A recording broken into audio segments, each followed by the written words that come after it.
Dumating kami sa isang high-end na bar sa may rooftop na isang kilalang hotel. Hindi itong tipo ng bar na punong-puno ng ingay at siksika ng mga tao. Tahimik, classy at eksklusibo ito. Isang lugar kung saan di basta-basta nakakapasok ang sinuman. Good, at least wala akong kailangan isipin ng media o kung anong gulo. Belle, wearing the same elegant black gown she wore to the gala, walked ahead of me towards the bar. Halata sa lakad ang kumpiyansa, ngunit hindi siya napansin ng ilang lalaking napatigil para tanawin siya. I clenched my jaw, hindi ko alam kung bakit, pero hindi ko nagustuhan ang atensyong iyon. Sinundan ko siya at naupo sa tabi niya habang kinakausap niya ang bartender. "One whiskey," aniya bago tumingin sa akin. "Ikaw?" Umiling ako. "I don't drink on unnecessary occasions." Belle smirked before turning back to the bartender. "Fine, just mine then."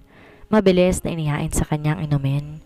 Tahimik ko siyang pinagmasdan habang hawak niya ang baso at unti-unting uminom. Hindi ko alam kung anong iniisip niya, pero sa paraan ng paghawak niya sa baso, sa lalim ng tingin niya sa likod ng kristal, may bumabagabag sa kanya. And for some reason, I found myself watching her closely. Akala ko ba isang baso lang? Malamig kong tanong matapos ng ilang minuto. Tiningnan niya ako, bahagyang nakangiti. Isang malaking baso. I sighed. "Belle, pwede ba Damian? Just let me be."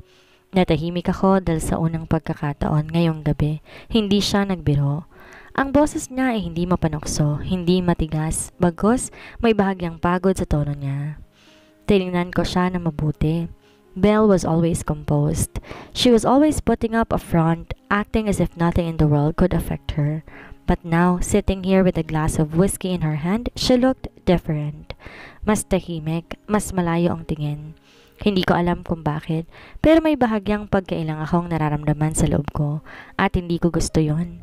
"Tama ng isa," malamig kong sabi, hindi siya tinapunan ng tingin. Narinig ko ang mahina niyang tawa. "Ano ka ba, Damian?" "Wala naman akong ginagawang masama Bumaling ito sa kanya. "Wala nga, but I don't like this." Nagtaas siya ng kilay. "You don't like a lot of things." "Tama ka," sagot ko.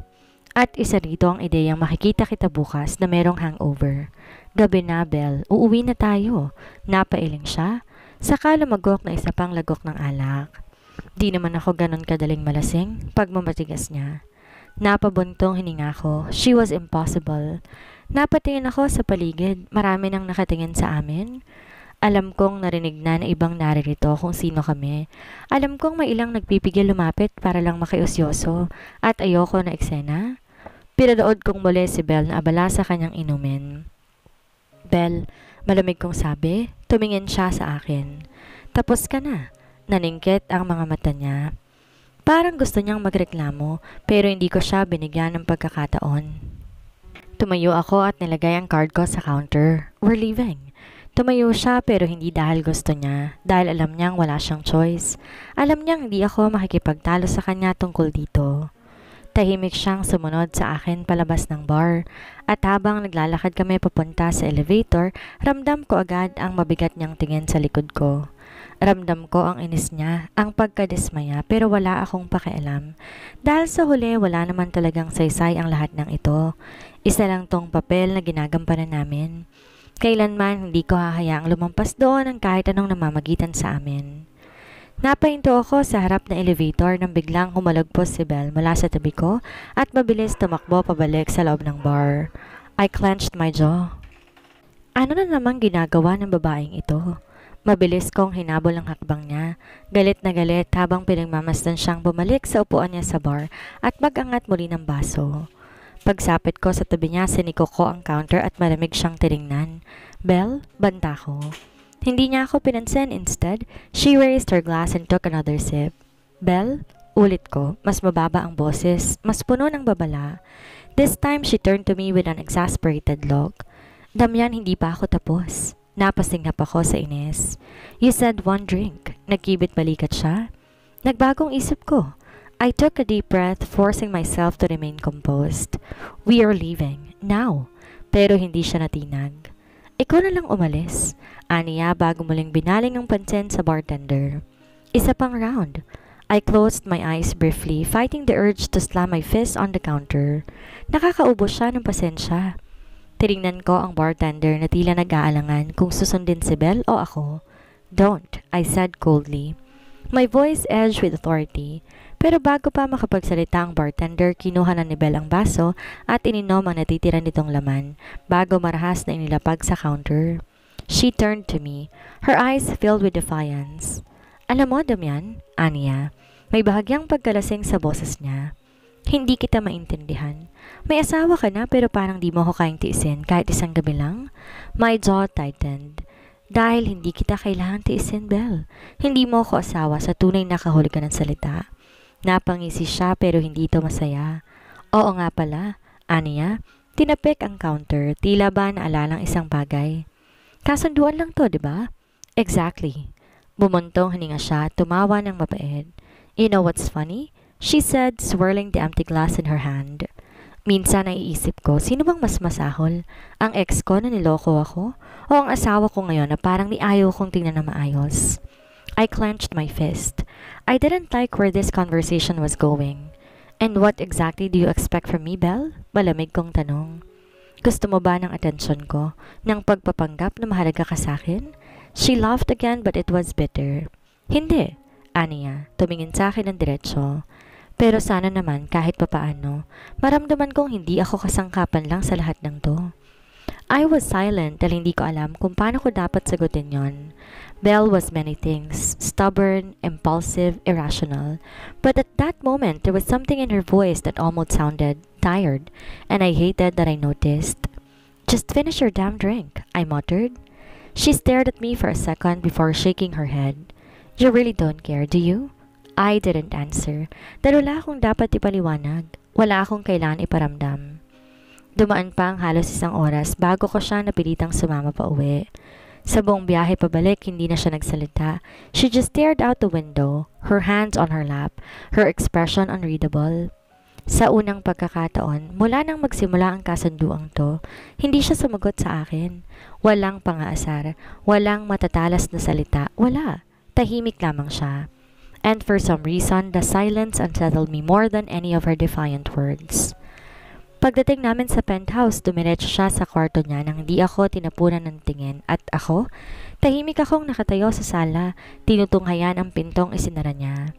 Wala naman akong ginawang mali, wala akong dapat ipaliwanag. Higit sa lahat, wala akong dahilan para maramdaman ang kahit anong bumabagabag sa akin ngayon dahil sa huli, tama ako. Ito ay isang kasal na walang damdamin. Hindi ko hahayaang magbago yon.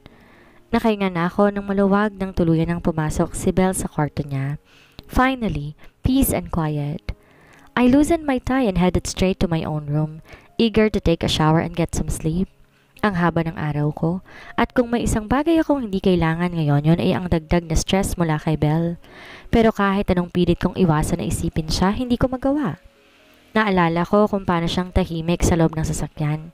Hindi ko alam kung bakit, pero kung ang wala ng reaksyon niya ang nagbigay sa akin ng kung anong inis. Hindi ko alam kung bakit, pero wala akong balak bigyang pansin yon. I was about to unbutton my shirt when I heard something, a faint sound. Mula sa kabilang kwarto, I frowned. Di ako sigurado kung nag-iisip lang ako o talaga nga bang may narinig ako. Tumayo ako at lumabas. Tinungo ang pinto ng kwarto ni Belle. Tahimik. Pero ilang segundo lang may narinig na naman akong mahina. Parang ungol ng inis. Napailing ako at napangiti. "Lasing na lasing ka na nga, Belle." Tumikhim ako bago dahan-dahang binuksan ang pinto. "Belle?" Malamig kong tawag. Walang sumagot. Dumungaw ako sa loob at nakita ko siyang nakaupo sa kama. Nakayoko, mukhang hirap sa sarili niyang paggalaw. Napabuntong hininga ko. "I swear, woman, you are such a headache." "Bakit di mo man lang inisip kung kaya mong inumin lahat ng yon bago ka nag-inarte?" Tanong ko, hindi lumalapit. Napansin kong bahagya siyang gumalaw pero hindi niya ako tiningnan. Pinagmasdan ko siya sandali. She was wearing a thin silk nightgown, probably something she put on nang makapasok na siya sa kwarto. Her long hair was loose, framing her slightly flushed face. I clenched my jaw. Damn it, dapat di ako tumitingin. Mabilis akong lumapit para sana tulungan siyang humiga, pero bago ko pa maabot siya, bigla siyang lumingon at hinila ko. "Belle." Hindi ko na naituloy ang sasabihin ko dahil bigla niyang dinikit ang labi niya sa akin. "What the?" Nanlaki ang mga mata ko. Isang segundo naramdaman ko lang ang malambot niyang labi na nakadikit sa akin.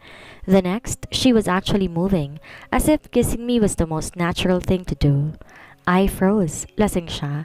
Wala siya sa matinong pag-iisip. Alam kong dapat akong umatras. Alam kong dapat akong lumayo. Pero damn it. She tasted like whiskey and something else. Something dangerously sweet and intoxicating. And before I could even stop myself, I found my body betraying me. I kissed her back. My hand instinctively reached for her waist, pulling her slightly closer. And for a moment, just a fleeting moment, nakalimutan ko kung sino kami. Nakalimutan ko kung ano ang meron sa amin. Nakalimutan ko kung paano ko dapat mag-isip. Dahil sa sandaling yon, ang tanging nasa isip ko lang ay ang babaeng nasa harapan ko. Ngunit bago pa lumalim ang halik, biglang nangyari ang hindi ko inaasahan. She stopped moving. Hindi ko na naramdaman ang pressure ng labi niya sa labi ko. Dahan-dahan kong minulat ang mga mata at nakita ko siya. Nakahawak pa rin siya sa kwelyo ko, nakayakap sa leeg ko, pero nakapikit siya. Tulog na siya? Wait, what? Mabilis kong inilayo ang mukha ko, pilit iniintindi ang nangyari. Belle? Tinawag ko siya, walang sagot. Bagyang lumuwag ang pagkakawak niya sa akin at doon ko lang napansin ang malalim niyang paghinga. Tuluyan na siyang nawala ng malay. Did she just...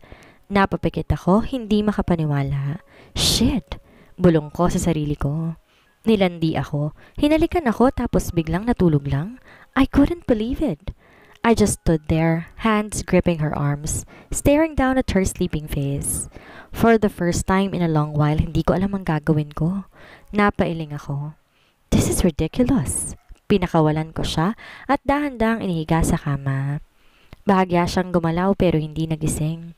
Napatingin ako sa kanya at sa hindi ko maipaliwanag na dahilan, napansin ko kung paano kumurap ang pilikmata niya.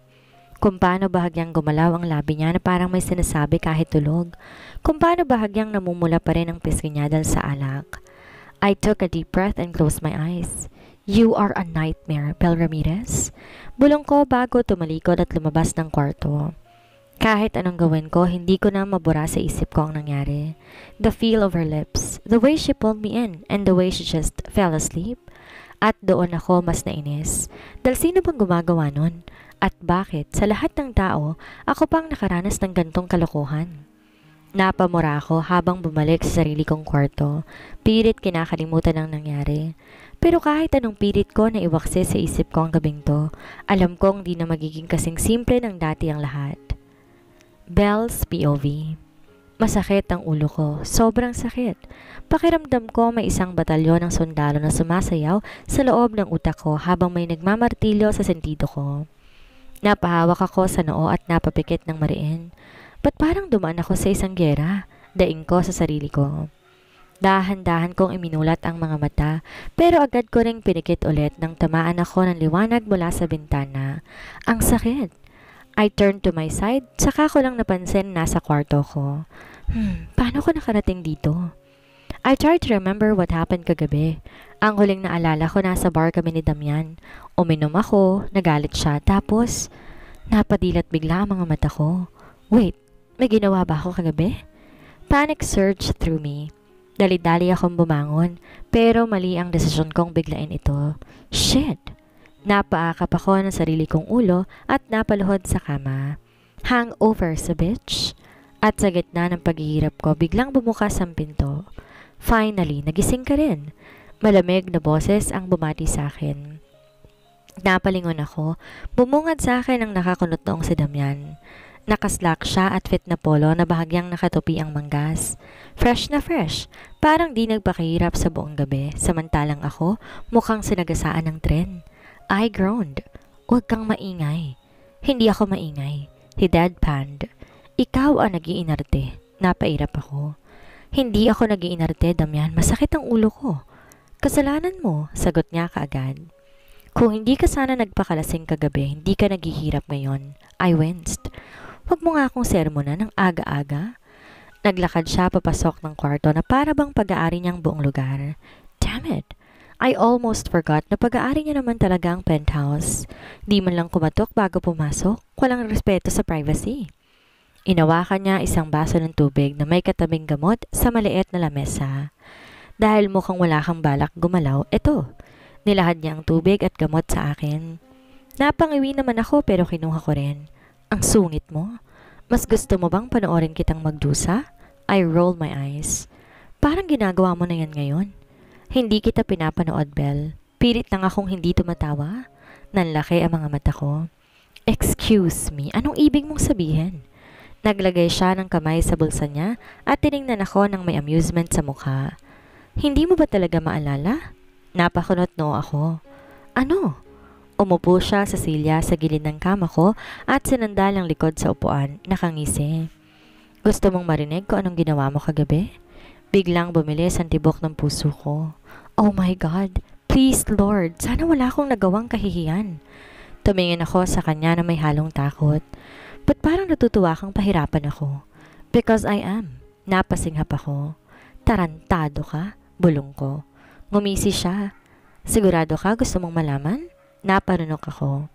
Gusto ko bang malaman? Part of me was screaming yes dahil gusto kong siguraduhin na wala akong ginawang nakakahiya. Part of me was also screaming no dahil kung ganyan ang reaksyon ni Damian, sigurado may ginawa akong katarantaduhan. Pinanood lang niya ako, halatang pinaglalaroan ang nerbiyos ko. Damian, mahinang tawag ko. Sabihin mo na, he smirked. And that was when I knew I was in deep trouble. You kissed me. Parang tumigil ang mundo ko. I stared at him. I opened my mouth, I closed it again. Then I opened it once more. Ano? You kissed me. Napakurap-kurap ako. Hindi nga. Oh, you did? He interrupted. And not just some accidental kiss, Belle. Talagang hinatak mo ko at hinalikan. Pakiramdam ko biglang dumugo ang buong mukha ko sa hiya. Shit, bulong ko. Pero hindi pa tapos si Damian. Hindi lang yon. My eyes widened in horror. May iba pa? Nagkibit balikat siya. Gusto mo bang malaman? Napaatras ako. Wag na, hindi ko na kaya. Kung ano man yung kasunod na ginawa ko, mas gugustuhin ko ng manatiling misteryo sa akin habang buhay. Tiningnan ko siya na masama. Bakit hindi mo ako tinulak? Napataas ang kilay niya. So, kasalanan ko na ngayon? Oo, tumawa siya. Tumawa siya. Asar na asar ko siyang tinapunan ng unan. Tigil-tigilan mo ko, Damian. Sinalo lang niya ang unan at muling ngumisi. Kasalanan mo kung bakit mo yan ginawa, Belle. Hindi mo ko pwedeng sisihin kung lasing ka at gumawa ka ng kalokohan. Napakagat ako sa labi, hindi makapaniwala sa sarili ko. I mean, yes, I was drunk. Pero bakit naman ako hahalik sa lalaking to? Pwede bang burahin na lang natin to sa alaala natin? Daing ko habang hinahampas ang unan sa mukha ko. I'm afraid that's not possible. Hindi ba pwedeng kunwari wala na lang nangyari? He smirked again. Sige, kung kaya mong burahin ang memorya ko, be my guest. Napapikit ako sa frustration. This was so embarrassing. Naghalokip-kip siya at sinuri ako mula ulo hanggang paa. Well, at least may natutunan tayo dito. Napangiwi ako. At ano yun?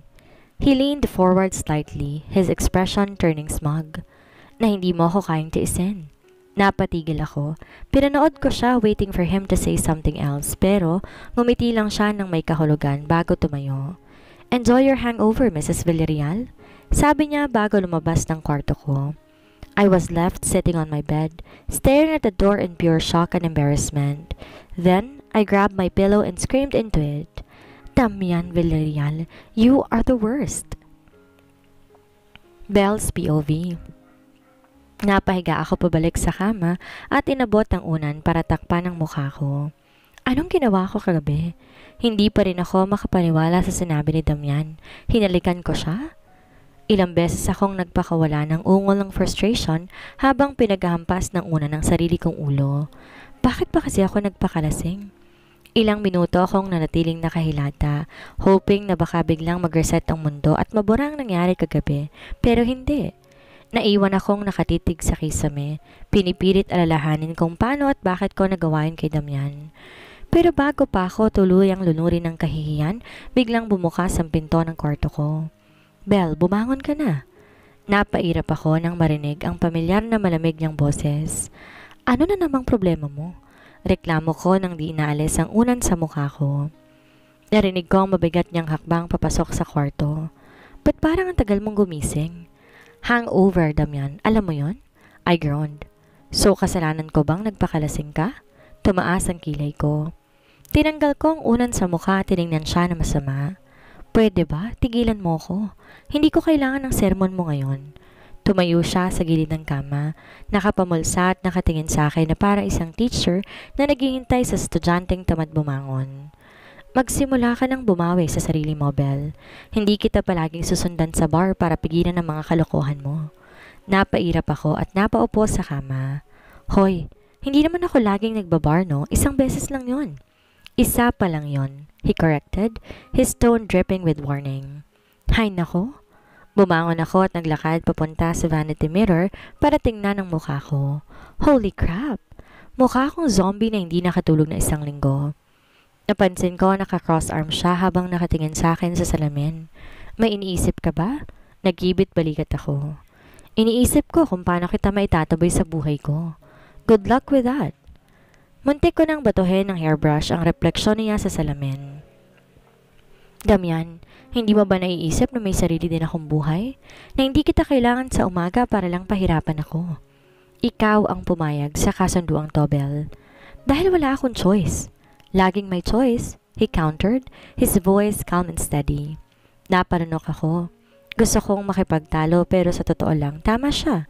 Pwede naman akong tumanggi noon pero pinili kong hindi. Huminga ako ng malalim at tinarap siya. Ano bang pakay mo? Bakit ka narito? Nagtaas siya ng isang kilay. Gusto ko lang siguraduhin na buhay ka pa. Napataas ang kilay ko. Bakit? May bala ka ba na ilibing ako ng buhay? Hindi, pero baka mauna kang ilibing sa sarili mong kahihiyan. Napaawang ang bibig ko. Ano? He smirked. Kagabi pa kita pinagmamasdan. Alam kong hindi mo matanggap na hinalikan mo ko. Napatigil ako at naramdaman kong uminit ang pisngi ko. I was drunk? So hindi yun counted. Belle, may video evidence kaya ako niyan. Halos lumabas ang kaluluwa ko sa katawan sa narinig ko. What? Ngumiti siya ng malisyoso. Joke lang. Napasa po ako sa dibdib ko. Putik Damian. Gusto mo ba akong atakin sa puso?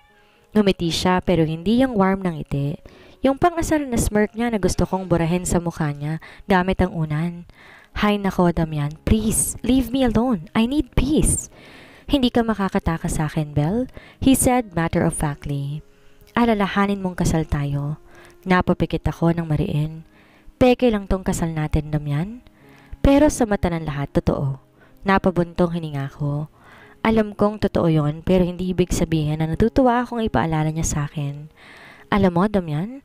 Ano? Tumingala ako at tinitigan siya ng matalim. Ang malas-malas ko talaga sa lalaki. Napataas ang kilay niya. Hindi ako sigurado kung insulto yan. Isang malaking insulto, mariin kong sagot. Una, nagloko ang boyfriend ko. Pangalawa, napilitan ako magpakasal sa isang lalaking parang robot. Excuse me? At pangatlo, sa dami ng lalaking pwedeng makasal ako, bakit ikaw pa? He shrugged, unfazed by my outburst. Swerte mo nga akong napangasawa mo. Swerte? Damian, kung ikaw ang swerte, ayoko na lang mabuhay. Harsh, he commented, pero hindi siya naapektuhan. Mas harsh ka. I shot back. Tumayo siya ng tuwid at tiningnan ako mula ulo hanggang paa. Magbihis ka na at bumaba. Kailangan natin pag-usapan ang next step natin. Napakunot ang noo ko. Anong next step? Alam mong hindi matatapos ang pagpapanggap natin sa isang pirma lang, Belle. Napakurap ako. Wait, ibig mong sabihin? Nagkibit balikat siya. Kailangan natin umakto bilang mag-asawa sa harap ng lahat, so get ready. Napatitig lang ako sa kanya. Sinusubukan kong intindihin ang ibig niyang sabihin. Then, realization dawned on me. Wait. Anong ibig mong sabihin? Damian, anong binabalak mo? Ngumiti siya ng bahagya at tumalikod na para lumabas ng kwarto.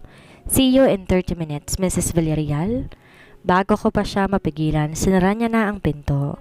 Naiwan akong nakatayo, tulala, at may matinding pangamba sa kung anong binabalak niyang next step.